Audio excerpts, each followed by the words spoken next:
যখন এটা অনেকেরই জানা, কিন্তু তবু আবার বারবার শুনতে হবে। আমাদের জানা কাহিনীও বারবার শুনতে হয়। কেন? कारण कि श्रीमद् भागवत में लिखा है कि नष्ट प्रश्व भद्रेषु नित्यं भागवत्य सेवया भगवत्युत्तम श्लोके भक्तिर्भवति नैष्ठिकी।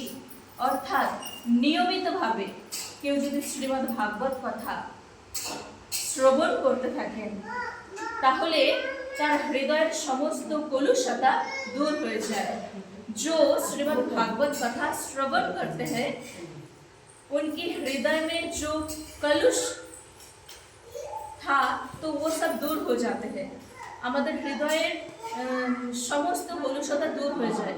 और তখনই আমরা উত্তম শ্লোকের দ্বারা বন্দিত পরমেশ্বর ভগবান শ্রীকৃষ্ণের প্রতি প্রেমময়ী ভক্তি সুদৃঢ় রূপে প্রতিষ্ঠিত করতে পারব। ভগবান শ্রীকৃষ্ণ আমাদেরকে ভগবান শ্রীকৃষ্ণ একমাত্র আমাদের আপনজন। ভগবান শ্রীকৃষ্ণ একমাত্র আমাদের আপনজন, তাছাড়া আর অন্য কেউ আমাদের আপনজন নয়। আমরা প্রত্যেকটা জন্মে 84 লক্ষ জনি ভ্রমণ করতে করতে আমরা এই জীবনে পদার্পণ করেছি। আর আমরা প্রত্যেকটা জীবনে বাবা মা ভাই বোন আমরা পরিবার পরিজন সব কিছু পেয়েছি। প্রত্যেকটা জীবনে আমরা আলাদা আলাদা বাবা মা ভাই বোন পেয়েছি।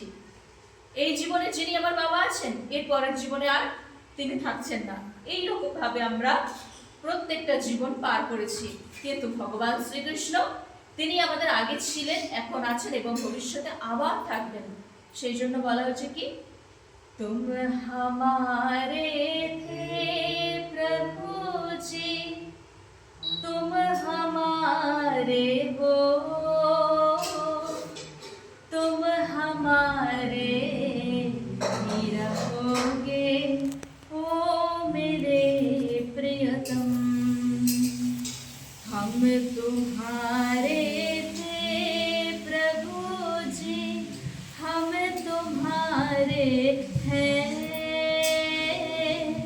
हम तुम्हारे रहेंगे ओ मेरे प्रियतम।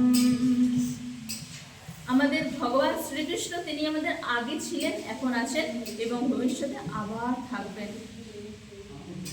আমরাও ভগবানের আগে ছিলাম, এখন আছি এবং আবার থাকবো। তাছাড়া আর কারোর সাথে আমাদের সম্পর্ক এই শুধু বর্তমানটুকুই আমরা দেখতে পাচ্ছি যে আমার সাথে এই না সম্পর্ক, তাছাড়া আর কারোর সাথে কোনো সম্পর্ক থাকে না, কেবলমাত্র ভগবান শ্রীকৃষ্ণের সাথে।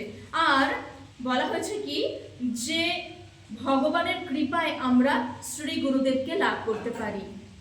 ভগবানের কৃপায় আমরা শ্রী গুরুদেবকে লাভ করতে পারি, যিনি ভগবানের সাথে যে আমাদের সম্পর্কটা বিচ্ছিন্ন হয়ে গেছে, বিচ্ছিন্ন না, ভগবানের সাথে আমাদের সম্পর্ক আছে, চিরকালের সম্পর্ক আছে, কিন্তু সেটা আমরা ভুলে গেছি।